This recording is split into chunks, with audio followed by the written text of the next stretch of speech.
ഇടതുപക്ഷ ജനാധിപത്യ മുന്നണി മണലൂർ നിയോജക മണ്ഡലം തെരഞ്ഞെടുപ്പ് കൺവെൻഷൻ ഞായറാഴ്ച നടക്കുമെന്ന് ഭാരവാഹികൾ വാർത്താ സമ്മേളനത്തിൽ അറിയിച്ചു. സ്ഥാനാർത്ഥി അഡ്വക്കേറ്റ് വി.എസ്. സുനിൽകുമാറിന്റെ തെരഞ്ഞെടുപ്പ് വിജയം സുനിശ്ചിതമാക്കുന്നതിനായി ചേരുന്ന കൺവെൻഷൻ കേരള കോൺഗ്രസ് എം നേതാവും സംസ്ഥാന ജലവിഭവ വകുപ്പ് മന്ത്രിയുമായ റോഷി അഗസ്റ്റിൻ ഉദ്ഘാടനം ചെയ്യും.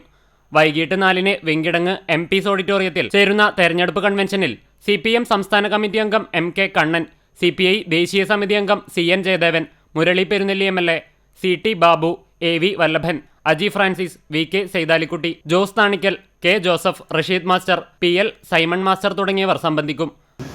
അടുത്ത സ്വേച്ഛാധിപത്യത്തിലേക്കാണ് നമ്മുടെ നാട് നീങ്ങാൻ പോകുന്നത്. അതിനെ തടയിടാൻ വേണ്ടി സുശക്തമായി ഇന്ത്യൻ പ്രതിപക്ഷം നിലകൊള്ളുകയാണ്.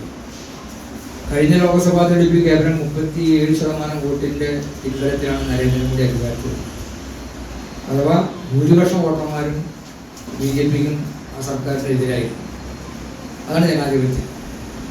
മഹാഭൂരിപക്ഷം വോട്ടർമാരും അപ്പുറത്ത് നിൽക്കുമ്പോൾ ഒരു ന്യൂനപക്ഷം അധികാരത്തിൽ വരിക എന്നാണ് ജനാധിപത്യത്തിൻ്റെ ഒരു മാതൃക കാണിക്കുന്നത്. കാരണം അത് പ്രതിപക്ഷ പ്രസ്ഥാനങ്ങളെല്ലാം പരസ്പരം മത്സരിച്ച്.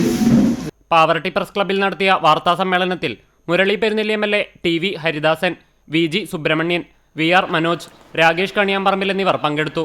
CCTV news, Kecheri.